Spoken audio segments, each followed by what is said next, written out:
challenges are what really grow us.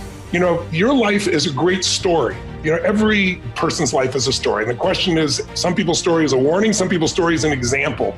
Right now, you're an example that's growing and expanding, and you have a chance to have this be the most incredible life. But it won't be a life without challenge. And the challenges we're facing right now give you an opportunity to grow like very few generations. I'm sure you've heard of the Great Generation, the World War II generation. If you watch a great movie, if you read a great book, the size and the power of the hero, how much you become as a hero is defined by how tough an obstacle you face, how difficult is the villain, the opponent. And so sometimes when I've been through the toughest times of my life, one of the questions I've had to ask myself or note to myself is, I finally have a really worthy opponent. This is scaring the hell out of me, or this is challenging me, or this is making me crazy.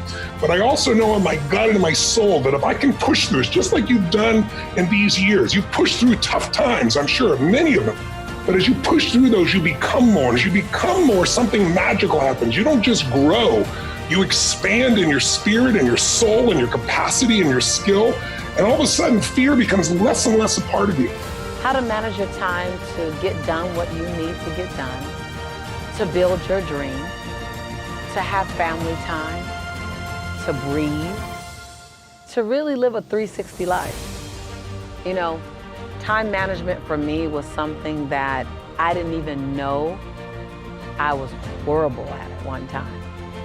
See, I'm a creator, I'm a dreamer, I'm a butterfly. And what that means is I can be chaotic and sporadic, and I can go in one direction in 1 minute and in another direction another minute. But there were times early in my career, Jelani was about 5 years old at the time, he's now in his mid-20s, and I could work for 10 hours a day and literally have a list of 10 things to do and only have checked 2 of those tasks off.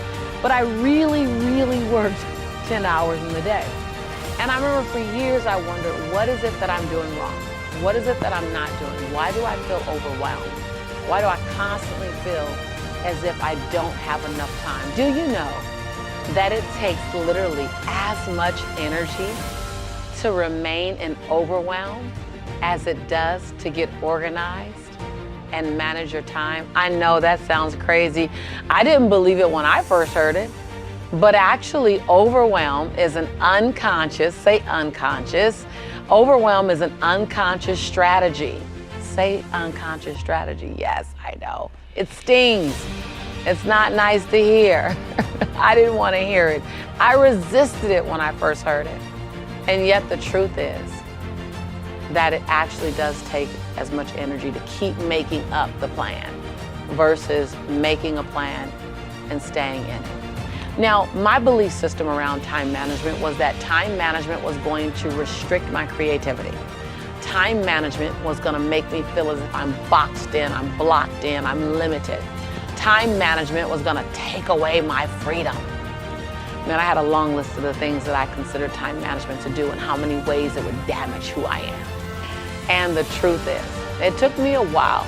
It really took me a while to really become committed to time management. But what got me committed to time management was I knew that I was operating at 60% of my possibility, 60% of my potential.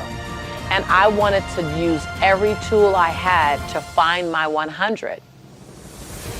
I am here to tell you that if you feel overwhelmed, if you feel like there's chaos around you, if you feel like you're underproducing, if you feel like you're being pulled in 1,000 different directions, heck, even 500, I'm going to invite you to step into time management because it will eliminate that.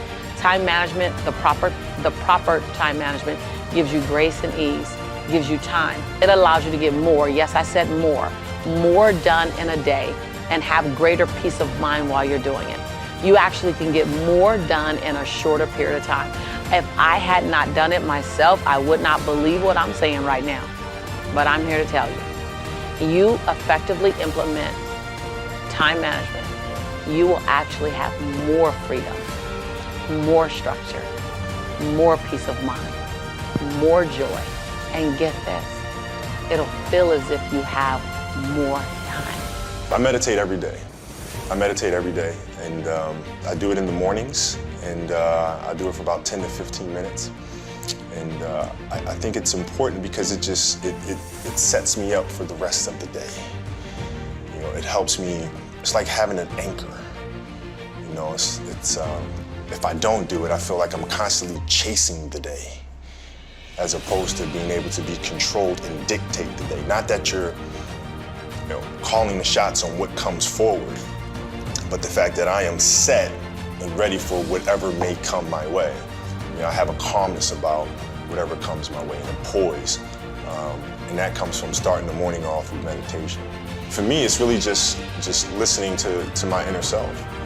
And that's basically it. Like you sit in silence and you just allow these thoughts to come forward, and you get a chance to observe the self and things that may be lying beneath the surface that if you don't have that time to sit quietly on your own, you'll never pay attention to it. Because if you think about it, like, the reality is we're paying attention to so many things that are going on around us. We're constantly taking selfies, we're constantly taking pictures to post on Instagram and all these other things, and we're constantly observing everything that's around us, but we don't take the time to really observe what's going on inside of ourselves. And that's what meditation is for me. The truth is that we can all, at any stage in our life, create a life of no regrets. There's no limits, there's no impossibilities, there's no stopping point. There's not a point where from that point onwards, you don't have a chance. You always, always, always have a chance. Regret has some really important roles. The first one is that it helps us make sense of the world from our perspective for one of the first time. See, most of us have spent our lives learning what's important to us based on maybe what families taught, what communities taught, what parents taught, what education taught, whatever it is.